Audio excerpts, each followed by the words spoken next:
Boa noite, meus irmãos. Vamos iniciar nosso momento hoje. A palavra para hoje está a cargo do nosso irmão Luiz. Ele vai falar sobre Zaqueu. Quem foi Zaqueu?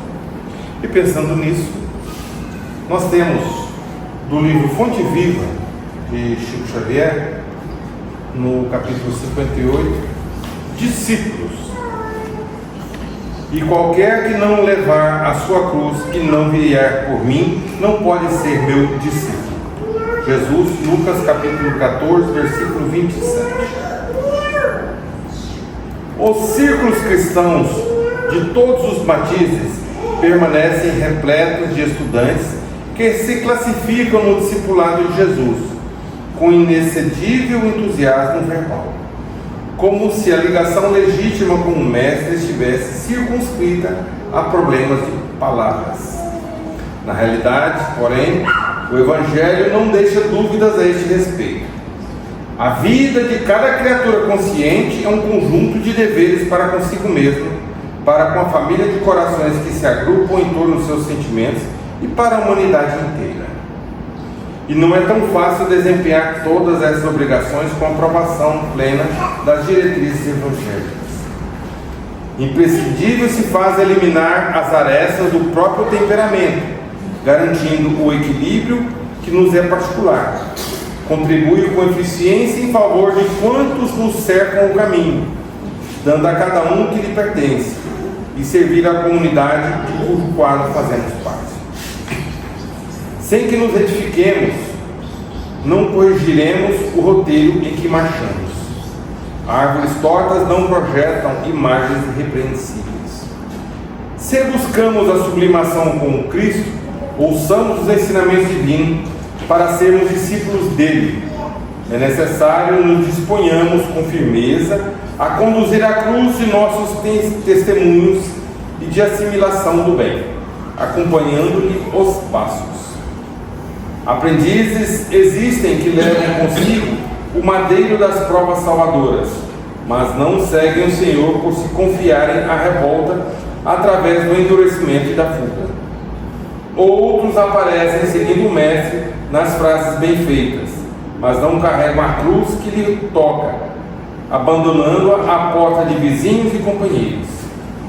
Dever e renovação, serviço e aprimoramento, ação e progresso, responsabilidade e crescimento espiritual, aceitação dos impositivos do bem e obediência aos padrões do Senhor. Somente depois de semelhantes aquisições é que atingiremos a verdadeira comunhão com o Divino Mestre. Oremos. Mestre amado Jesus, neste momento, abraçamos a Ti na busca do entendimento verdadeiro discipulado, buscando o caminho da reforma, o caminho do entendimento. Rogamos a Ti, Mestre, que nos proporcione o discernimento e a compreensão, para que possamos assimilar os ensinamentos que aqui buscarmos hoje. Abençoa-nos neste momento, em especial o nosso palestrante. Induz as suas palavras para buscar o caminho certo, onde cada um precisa ouvir. Abençoa-nos nessa noite, Mestre Jesus. Ilumina todas as almas que aqui buscam socorro. E esteja conosco, com vosso muita paz. Assim seja.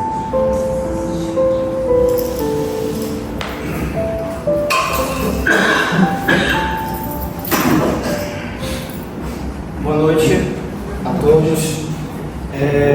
Para mim é sempre uma alegria aqui estar nesta casa, ser recebido por essa espiritualidade amiga, esses benfeitores espirituais que nos abraçam, que se esforçam por nós, que dirigem os nossos passos, que nos intuem. Eu sempre gosto de ser testemunho da ação desses benfeitores na minha vida e na ação, na vida de todos que estão aqui neste bairro e desta cidade.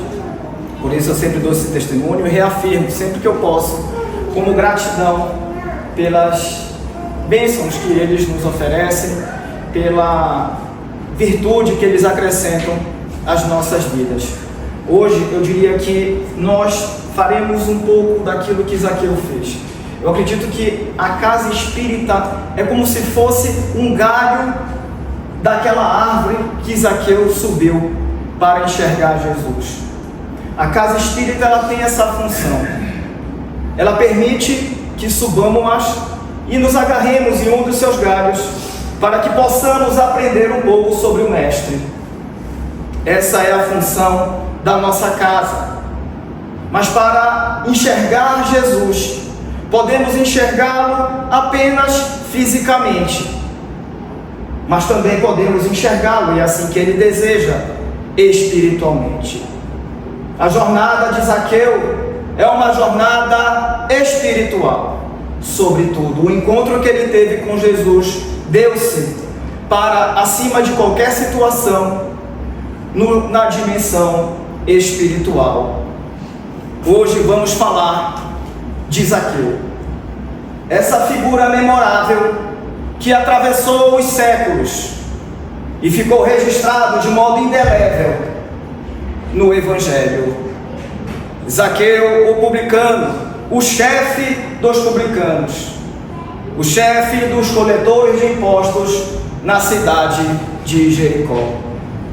Zaqueu, um homem de baixa estatura, porém marcado profundamente por uma distância significativa entre o que possuía no reino material, mas aquilo que lhe faltava na dimensão espiritual. Zaqueu desejava enxergar Jesus, não apenas ouvir falar de Jesus, não apenas saber quem ele era. Zaqueu queria enxergar Jesus. E movido por esse sentimento, Zaqueu transpõe todas as barreiras que o seguravam: a multidão, o julgamento alheio e a própria dignidade social de um homem riquíssimo que era. Subir na árvore, considerando a sua posição econômica, era um tanto humilhante, mas nada disso importava para ele naquele momento. Zaqueu corre em meio à multidão, sobe na árvore e expõe-se. E isso já nos ensina uma preciosa lição. O encontro com o divino exige de nós esforço pessoal, porque ninguém sobe por nós, ninguém busca por nós, ninguém deseja por nós.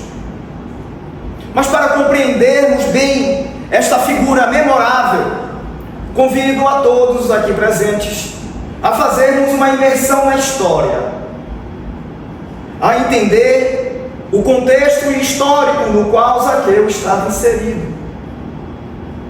Porque compreender o contexto é iluminar o texto, é dar carne, é dar voz, é dar rosto e profundidade ao personagem. O evangelista Lucas nos diz que Zaqueu era um publicano, o chefe deles em Jericó. Portanto, se quisermos compreender um pouco mais deste personagem, precisamos entender o que era um publicano na época de Zaqueu, na época de Jesus. Compreendendo a sua historicidade, poderemos ter a dimensão deste personagem, o peso da sua busca, dos seus conflitos internos e do encontro transformador com o Mestre Nazareno. Roma, um império romano vasto em extensão territorial, naturalmente precisava de recursos financeiros para abastecer aquele império, construir estradas, aquedutos, manter o seu exército operante em busca de expansão territorial. Naturalmente, no império vasto como aquele, haviam necessidades variadas e urgentes que necessitavam a liquidez econômica para fazer frente a essas urgências. Diante disso, o Império Romano criou um complexo sistema tributário, por meio do qual, em uma das suas vertentes, era possível a privatização da coleta de impostos. Roma, então, vendia o direito a particulares que estes, em nome de Roma, pudessem cobrar esses tributos. Este direito era levado numa asta pública e lhe dava o direito ao particular que o comprasse de cobrar impostos em nome de Roma em uma determinada província, em uma determinada região, como por exemplo Jericó. Aqueles que compravam esse direito de cobrar impostos em nome de Roma eram chamados os publicanos. Os publicanos adiantavam aquele valor e depois disso eles iam nas cidades para compensar o seu investimento. E para compensar esse investimento, eles naturalmente cobravam além daquilo que eles haviam investido, porque eles precisavam gerar lucro. No entanto, o Império Romano não estava preocupado com o cidadão, sobretudo nas províncias conquistadas. A preocupação de Roma era com o funcionamento do sistema. Ele protegia o contrato estabelecido entre os publicanos e Roma, mas não protegia o cidadão, o contribuinte, que seria exigido o pagamento. Portanto, ali se estabelecia uma verdadeira máquina de opressão naqueles povos conquistados. Uma verdadeira máquina, por assim dizer, de extorsão, em que pesados impostos eram cobrados daquelas pessoas. Registros dizem que de 2 a 3 vezes mais daquilo que haviam sido pago antecipadamente pelos publicanos a Roma. Aquele sistema gerava tensões sociais. Aquele sistema oprimia, empobrecia aqueles povos, especialmente povos já bastante empobrecidos, como se dava na Judéia, na época de Jesus. Portanto, os publicanos não eram pessoas bem vistas, por assim dizer, porque eram pessoas que usavam dos meios mais vis e mais desonestos para impelir aquelas pessoas a pagarem o seu tributo. De certa maneira, os publicanos seriam os agiotas dos nossos tempos. Exigiam de maneiras mais abusivas, com ameaças de retenção de mercadoria, com ameaças de desapropriação de propriedades, com ameaças de prisão, com ameaças de prisão da família inteira, porque Roma estava a serviço dos publicanos, para que o sistema pudesse funcionar e Roma pudesse ter liquidez para fazer frente às suas emergências. Portanto, a figura do publicano por si só já era uma figura que causava repulsa na sociedade. Zaqueu era o chefe deles em Jericó. E há aí uma peculiaridade em relação a Zaqueu, porque Zaqueu era um judeu vivendo em Jericó. E vejamos, a relação dos judeus com Roma era uma relação extremamente difícil, uma relação extremamente tumultuosa, e a tributação tinha um peso decisivo nessa relação. Não à toa vemos em diversas passagens de Jesus esse conflito estabelecido quando Jesus foi tentado em dizer se era justo pagar tributos a Roma.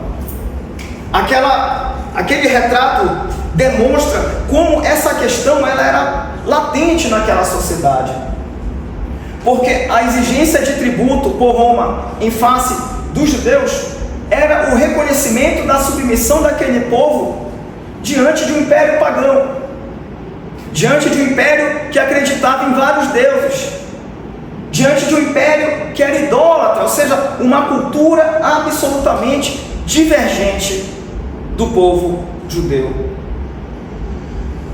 Para além disso, havia a própria tributação que era exigida dos judeus para abastecer o templo. Portanto, para além da tributação que já era cobrada, as taxas que já eram cobradas do povo judeu para o financiamento do sistema religioso judaico, ainda se exigia adicionalmente a tributação do império opressor. Eu gosto de usar o seguinte exemplo: imaginemos aqui no Brasil, que uma nação invasora entra aqui no país e comece a exigir uma tributação adicional além daquela que nós já pagamos. Se achamos que já pagamos bastante tributo, você imagina uma nação estrangeira invasora ocupando o território brasileiro e nos exigindo mais impostos adicionais. Era essa a realidade do Estado judeu. Para além disso, há um agravante. Essa tributação não se revertia em nada para aquela população.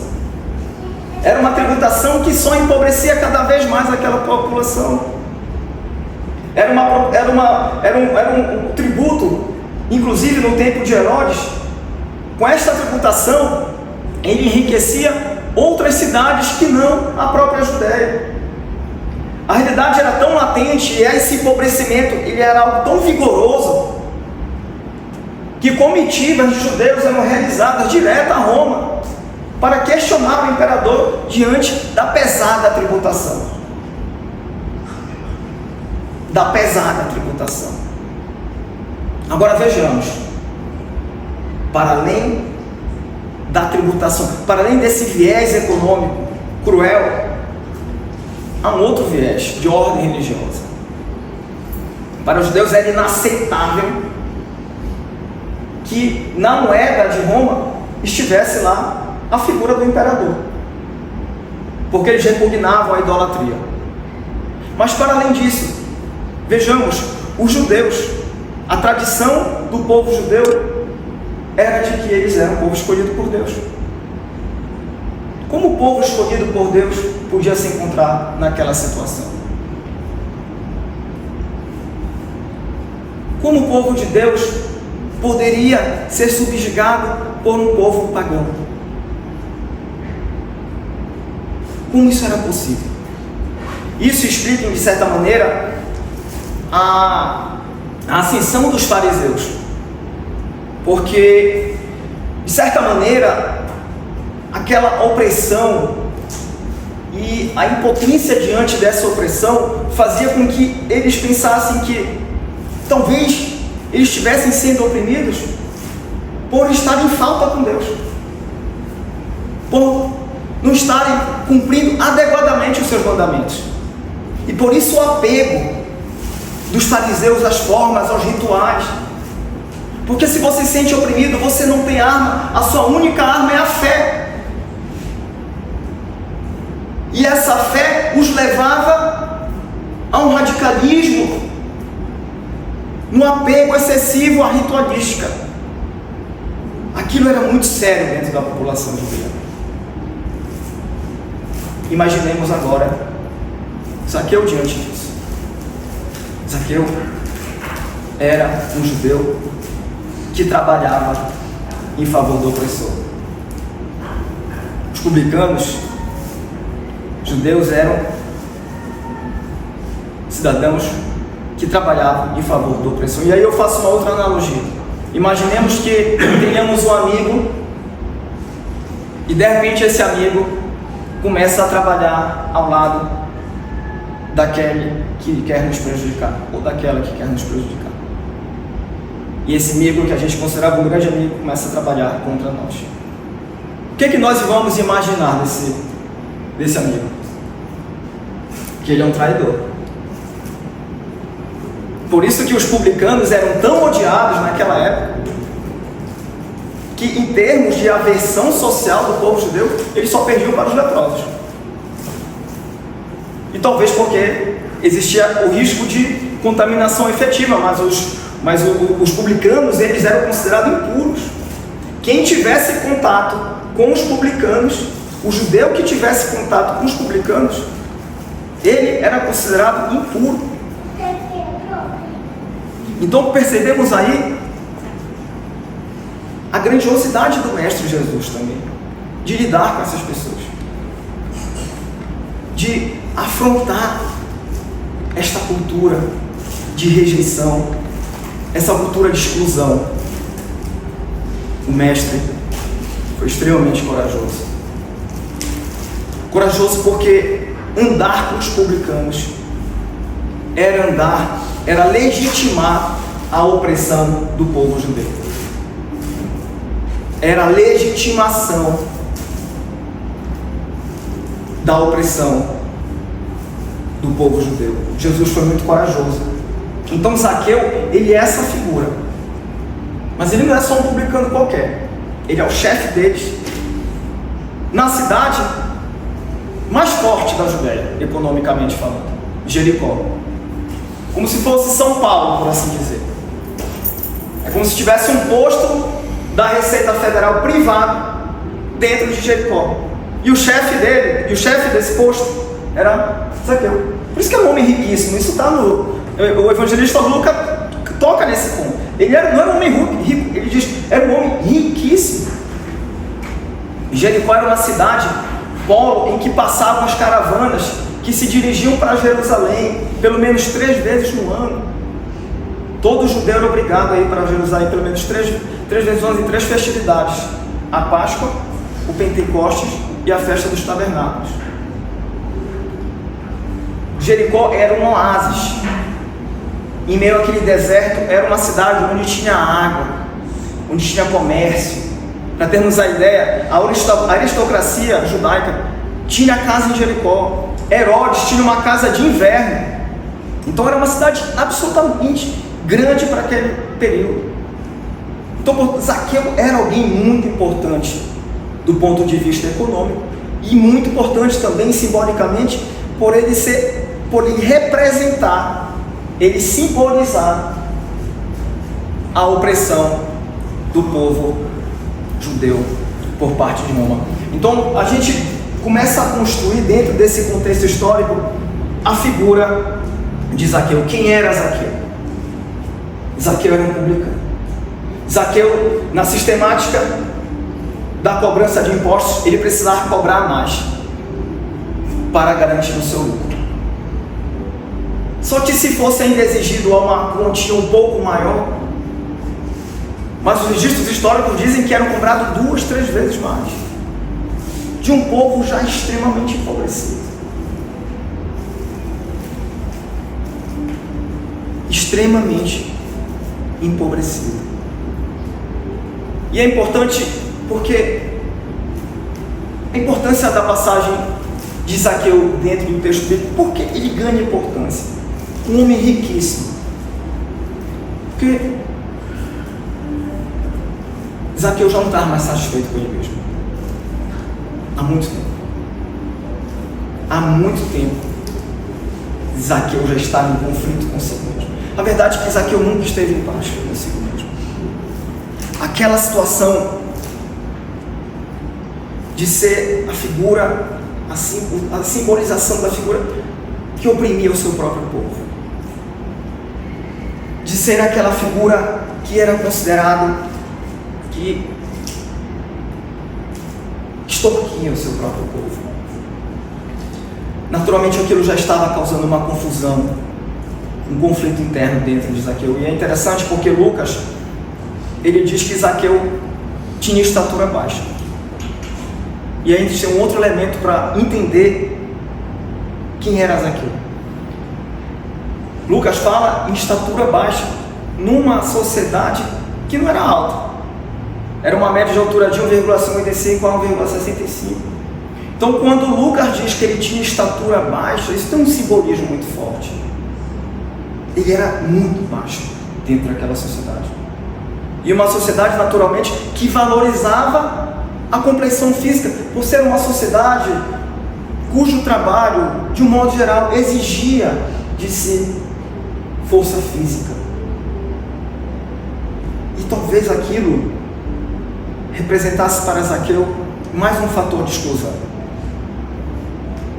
Talvez aquilo representasse para Zaqueu mais uma frustração diante da vida.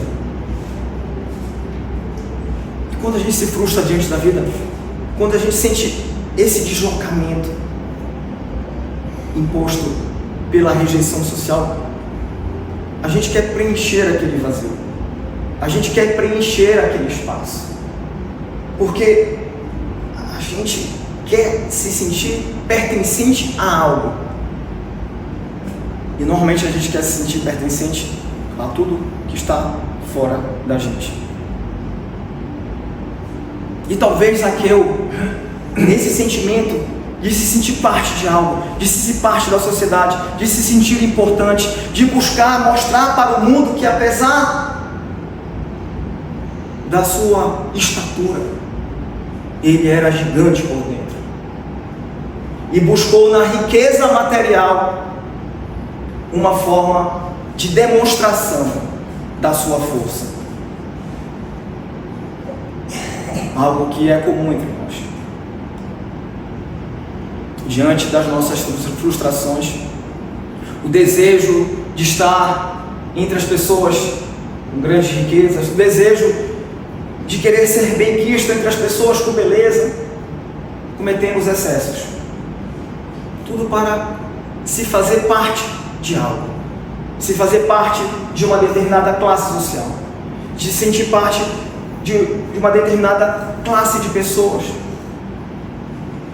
Pessoas que igualmente buscam do lado de fora preencher algo que só pode ser preenchido pelo lado de dentro, e todo mundo fica perdido, todo mundo coloca a sua paz na medida dos outros. Isso é significativo. E quanto mais a gente busca do lado de fora, mais ficamos distantes de nós mesmos. Quanto mais a gente percorre esse caminho exterior, mais destruímos a nossa própria identidade, ao ponto de já nós não nos reconhecermos mais. Chega um determinado momento que a gente não mais se reconhece, porque a nossa identidade foi construída com base no olhar dos outros, no olhar da sociedade, dos seus valores ainda imaturos. E deixamos de construir a verdadeira identidade, que deve ser lapidada dentro de nós. E qual é essa identidade? Jesus, quando esteve com o sacerdote Hanã no templo em Jerusalém, disse que estava ali para construir o reino de Deus, e que o reino de Deus se fazia no coração das criaturas, que não há mármore mais puro e formoso do que o do sentimento, e que não há cinzel superior ao da boa vontade. Portanto, a identidade espiritual é aquela identidade que se constrói a partir da lapidação dos nossos sentimentos, das nossas emoções, da forma como a gente lida com o mundo, da forma como a gente lida com a frustração, da forma como a gente lida com o desprezo, com a exclusão, com a indiferença. Essa é a construção da verdadeira identidade. Ao nos sentirmos excluídos e desprezados, buscamos a aceitação, quando devemos praticar a aceitação de nós mesmos, não a aceitação dos outros. Quando desejamos algo e por alguma razão não conquistamos, mergulhamos na ansiedade e fazemos de tudo para conquistar o que está fora. No entanto, o que nós precisamos é sermos resignados, porque tudo o que está fora é efêmero. Carl Jung, psicanalista suíço, já desencarnado, dizia que o olhar para fora equivalia a sonhar, que quando se olha para dentro, despertamos. Nós olhamos mais para fora ou mais para dentro? Quais são as nossas preocupações ao longo do dia? Quando acordamos, qual é a primeira das nossas preocupações?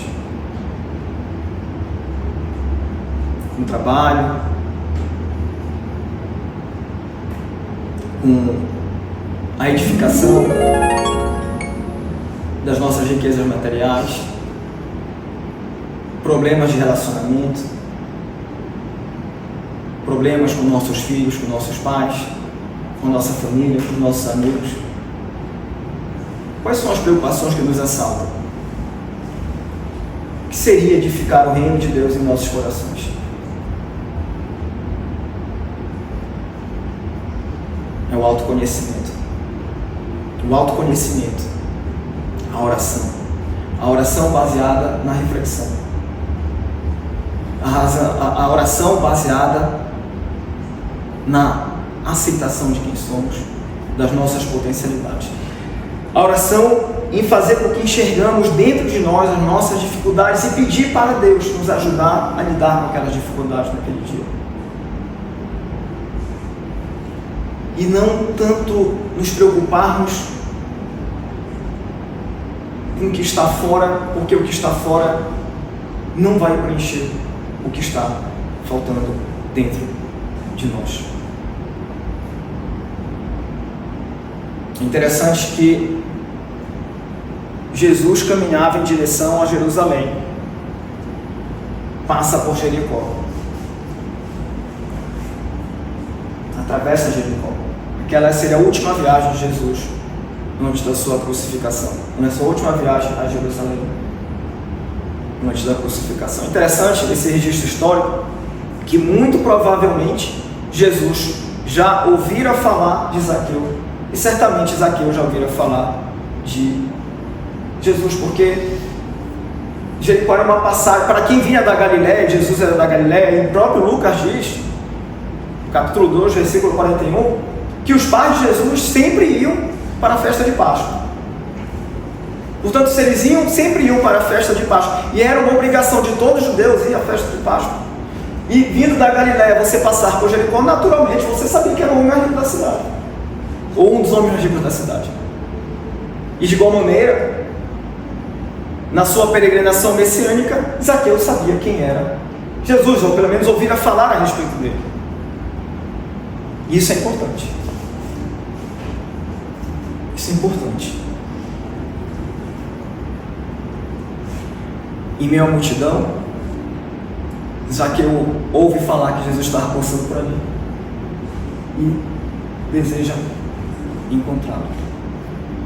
É interessante que Jesus, e isso consta nos registros em diversas obras doutrinárias do movimento espírita, sobretudo, que Jesus era uma figura que você não conseguia compreender por palavras. Não haviam palavras que pudessem descrever Jesus.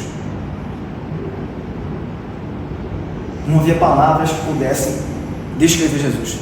Nem mesmo a sua voz, a sua mensagem, nem sequer os seus milagres eram capazes de externar algo muito mais profundo e sutil. Era uma força silenciosa. Jesus tinha uma presença que irradiava sentido, irradiava pertencimento, irradiava autoridade, irradiava firmeza, irradiava paz.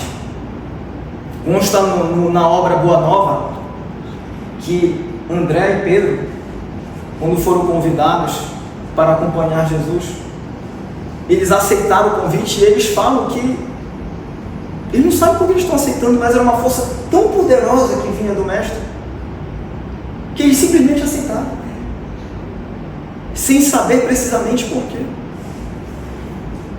No primeiro encontro, eles já ouviram falar do Mestre, mas no primeiro encontro, eles foram conquistados.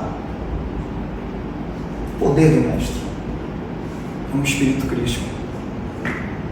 E Zaqueu já sabia disso antes mesmo de encontrar Jesus. Ele já havia percebido essa autoridade, ele já havia percebido a irradiação desse sentimento. Muitos estavam ali, naquele dia, por curiosidade, em meio àquela multidão, de saber quem era aquele que estava ali passando. Muitos ali estavam por hábito de acompanhar Jesus com frequência, mas ainda não tinham a dimensão espiritual de quem estava ali. A maturidade dos seus corações ainda não apresentava a sensibilidade necessária para perceber quem estava ali. O governador planetário. Alguns estavam ali pelo espetáculo, pelos milagres que Jesus produzia, mas Zaqueu estava num ponto diferente do caminho. Ponto diferente do caminho. O interior de Zaqueu já estava num ponto de ebulição, num ponto de abertura. E é aí que o divino encontra a passagem. Coração aberto. O processo de transformação de Zaqueu já estava em ebulição. Já estava em construção. Aquela inquietude. Mas às vezes, mesmo essa inquietude, a gente dá permanência fechada. Mas Zaqueu já estava aberto. É quando o divino encontra a passagem, é quando o amor encontra a passagem. Porque para se conectar com o Pai, para se conectar com a irradiação do amor divino, é preciso que o nosso coração esteja disponível. É preciso que o nosso coração esteja disponível. E a irradiação amorosa, aquela serenidade, aquela paz que não se impunha, de Jesus, já encontrava eco no coração de Zaqueu. Já encontrara no coração de Zaqueu um terreno fértil para prosperar. E Zaqueu sabia já no íntimo, antes mesmo de ver Jesus, antes mesmo de sair à busca de Jesus, Zaqueu, ele tinha a consciência de que aquele homem tinha algo para dá-lo que ele jamais encontrara. E Jesus percebe isso. Porque Jesus é um homem cósmico. Jesus, ele enxerga para além das aparências. Como o Espírito Cristo, um Espírito que já era Cristo há 4 bilhões e meio de anos atrás. No início da formação da Terra, Cristo já era Cristo. O Espírito de última grandeza, o Espírito puro. É um Espírito que ele enxerga para além das vestes. Um Espírito que nos enxerga por completo. Cada átomo do nosso ser. Esse é o Mestre. E ele já percebera que Zaqueu já estava em confusão, já estava em transformação. Ele já percebera que estava em ponto de ebulição, em ponto de abertura. E isso é significativo, porque Jesus não enxerga Zaqueu por acaso. Ele reconhece Zaqueu. Quando ele passa ali em meio àquela multidão, o coração de Jesus já reconhece quem é Zaqueu. Ele já reconhece quem é aquela figura. Isso é importante porque isso se dá na dimensão espiritual. Em meio àquela multidão, possivelmente não era a única pessoa que estava no galho de uma árvore. Mas Jesus o reconhece, porque encontra no coração de Zaqueu o terreno fértil para que o seu evangelho floresça. Pois isso, Zaqueu, ele faz um movimento de desapego.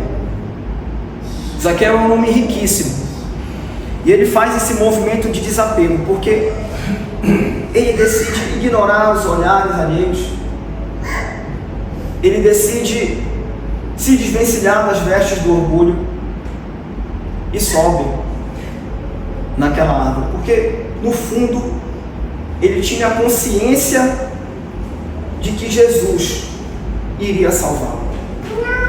Ele tinha a convicção de que, ainda que não houvesse um encontro direto, mas só por enxergá-lo, só por enxergar o Mestre, ele poderia preencher aquele vazio que estava no coração de Zaqueu, que posse de ouro alguma, que poder algum foi capaz de preencher. Porque o que nos preenche de verdade está dentro do nosso coração, são as relações humanas, são as relações de amizade, de construção sincera de amizade, as relações de honestidade, de fraternidade, de paciência, de indulgência. Tudo isso vai moldando os nossos sentimentos. Buscar fora só nos causa mais aflição.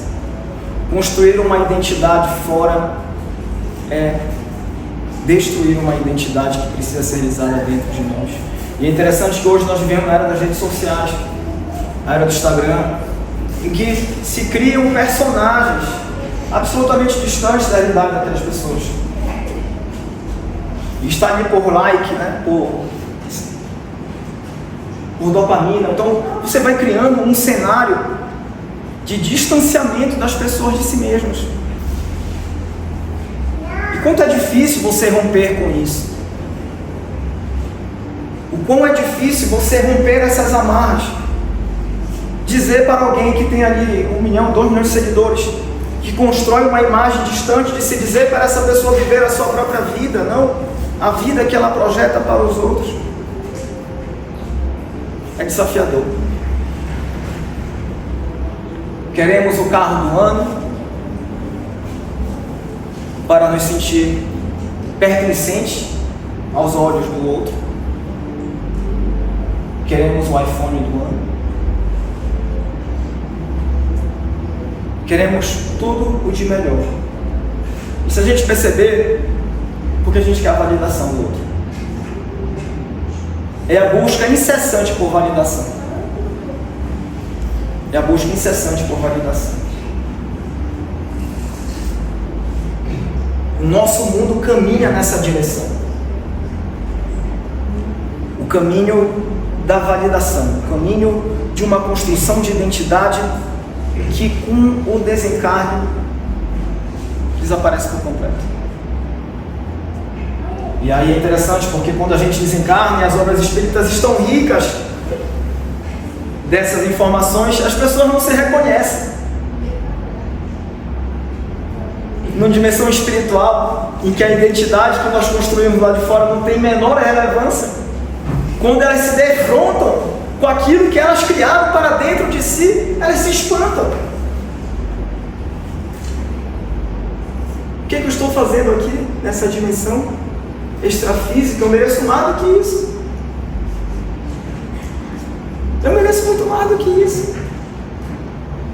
Ficaram presas durante anos e anos numa ilusão.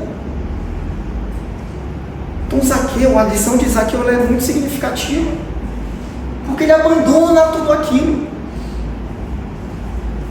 Ele decide abandonar tudo aquilo que o empreendia e que o impedia de ver o Mestre, de sentir Jesus em seu coração. Isso é significativo. Então, o impensável acontece. Jesus olha para Zaqueu, olha para o alto Não porque Zaqueu estivesse elevado, não por isso. É porque Zaqueu desceu para dentro de si. Zaqueu desceu para dentro de si. Jesus não olha para o alto porque Zaqueu estava em cima de uma árvore. Ele olha para Zaqueu porque finalmente Zaqueu fez um encontro em direção a si mesmo. E aquilo é extremamente libertador. Um dia desse eu vi um depoimento daquele jogador de futebol, ex-jogador de futebol, Edilson, né? Edilson Capetinha. E ganhou muito dinheiro no futebol. E aí ele estava dizendo assim que ele perdeu tudo que ele tinha. Má gestão, as amizades, e todo aquele império que ele tinha virou pó. E aí ele dizia assim que ele buscava fingir para os outros que aquilo não aconteceu. Ele tentava manter a imagem que ele projetou por muito tempo, e mesmo já não tendo mais condições de sustentar aquela imagem, mas que ele sofria com aquilo. Ele sofria em querer sustentar uma imagem que já não era mais possível de ser sustentada. E aí ele fala no Big Brother que o Big Brother foi a oportunidade que ele teve de mostrar que aquilo tudo ruiu, e que aquilo foi extremamente libertador. Extremamente libertador para a vida dele. Então, você se desamarrar disso tudo é difícil, mas é extremamente libertador. É extremamente libertador. Zaqueu olha para Jesus, e naquele momento que ele olha para Jesus, ele sente isso. Aquele castelo de cartas que ele construiu ao longo da vida ruiu. Aquele vazio passou a ser preenchido por uma força que ele não conseguia descrever. Naquele momento, Zaqueu se sentiu pertencente, plenamente pertencente. Não mais pertencente a uma classe social, não mais pertencente a um status de poder, mas pertencente a si mesmo. Pertencente a si mesmo. Naquele momento, Zaqueu, ao olhar para Jesus, sentiu uma paz profunda, extremamente libertadora, porque era uma paz que não dependia da posse, da riqueza. Zaqueu passou a sentir uma segurança que não dependia da performance. Vivemos uma sociedade extremamente competitiva que quer ficar na frente do outro por vaidade. Temos uma sociedade extremamente desigual nesse espírito de competitividade, porque a gente só quer o primeiro lugar do pódio e esquece quem está abaixo de nós. E temos aí uma sociedade em que 3% da população mundial detém 65% da sua riqueza. É possível sentir-se seguro com tamanho abismo? Será se estamos seguindo o caminho correto? Será se não estamos cegos como Zaqueu estava até aquele encontro? E de não perceber a realidade que está ao nosso redor? Zaqueu sente ali uma inteireza, uma plenitude que não precisava de validação.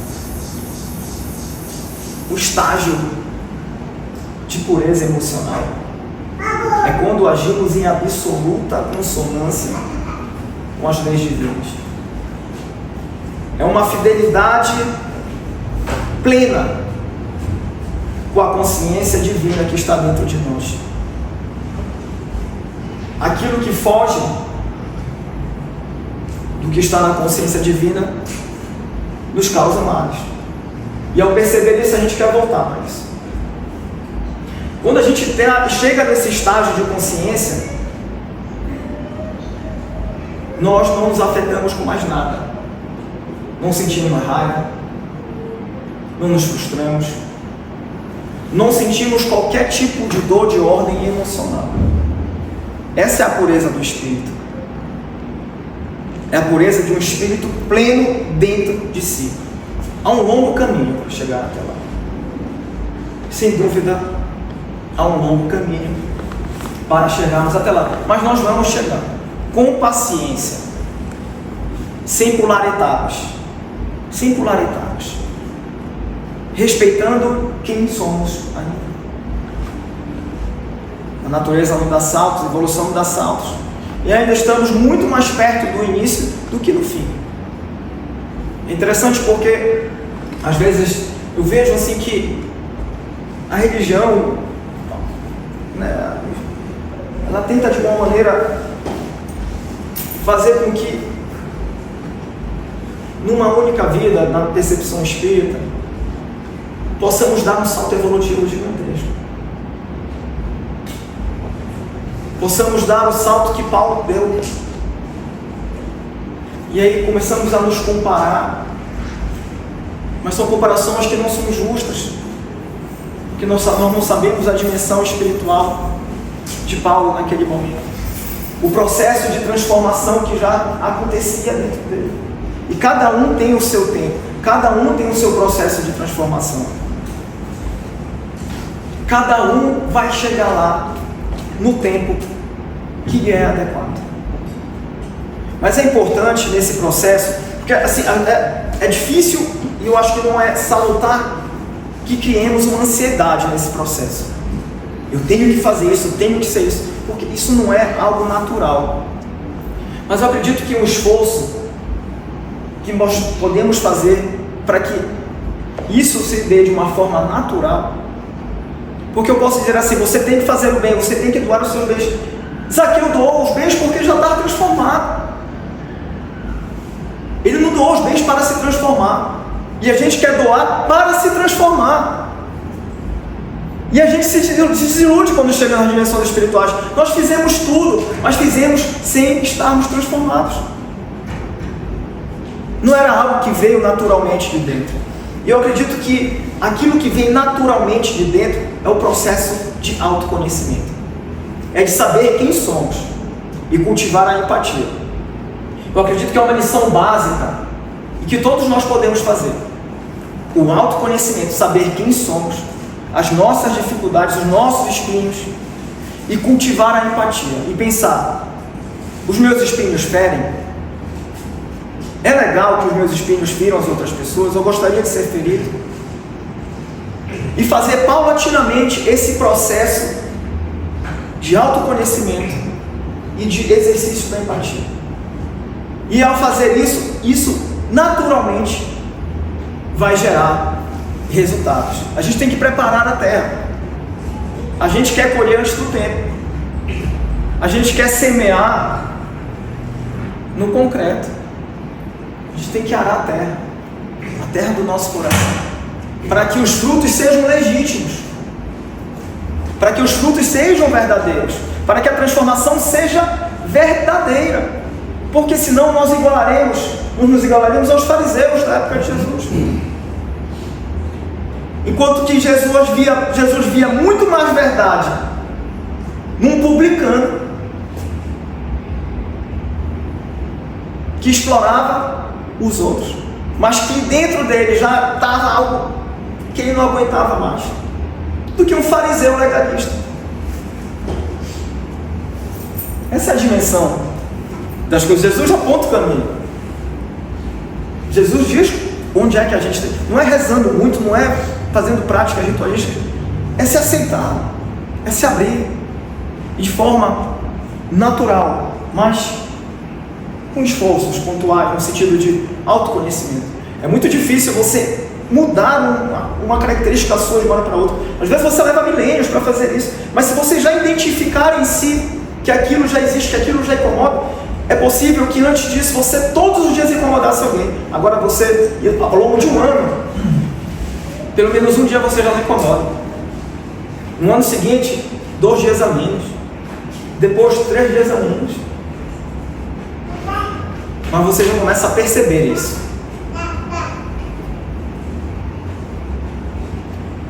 Quando Zaqueu doa os bens, ele diz: dou metade dos meus bens para os pobres, e doarei, e restituirei em 4 vezes a quem eu tiver prejudicado. Aquilo ali já é o efeito de uma transformação. É por isso que Jesus diz: a salvação entrou nesta casa. Jesus não disse: a salvação entrará nesta casa, como se a transformação acontecesse na frente. Ela já aconteceu.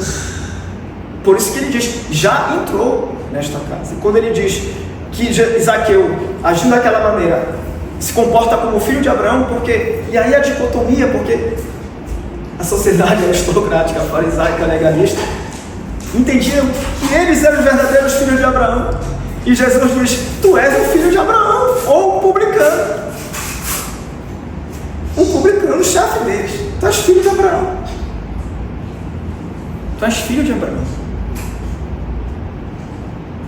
Então, essa passagem de Zaqueu, ela é extremamente preciosa para a gente. Sobretudo, esse processo de transformação.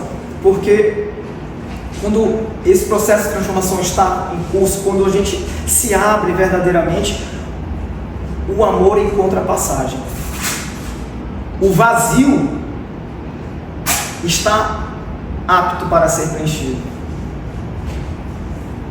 Porque muitas das vezes não queremos que esse vazio seja preenchido. Mas naquele momento, o vazio que existia dentro de Zaqueu passou a ser preenchido. Zaqueu tinha um reino para fora, um reino na matéria. Tudo que ele tinha até então era aquilo que ele tinha conquistado no reino da matéria, um reino no qual, quando desencarnarmos, não vamos levar conosco. Mas naquele encontro com o Mestre, Zaqueu descobriu o reino de Deus que existia dentro de si. E quando a gente encontra esse reino dentro de nós, ainda que por um instante, jamais continuaremos sendo o mesmo. Que assim seja.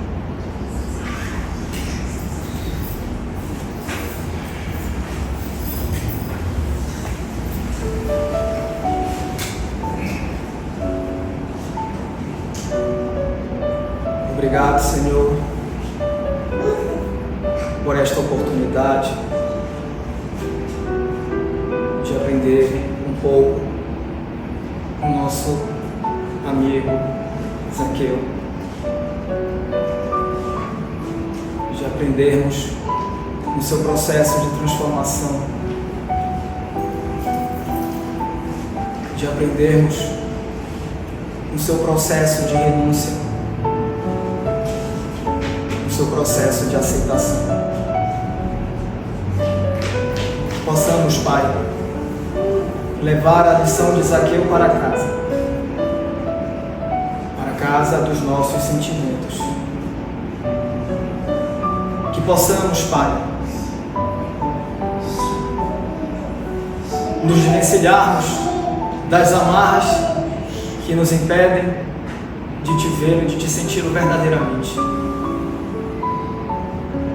Que possamos fazer o esforço necessário para te enxergar e te sentir dentro de nós. Que possamos ir em tua direção e que possamos ser recebidos por ti, Senhor. Que a tua luz, que a tua paz, que a tua misericórdia nos acompanhe sempre. Aos nossos familiares, aos nossos amigos, a este bairro, a esta cidade, a este país, a este mundo, Senhor. Que assim seja.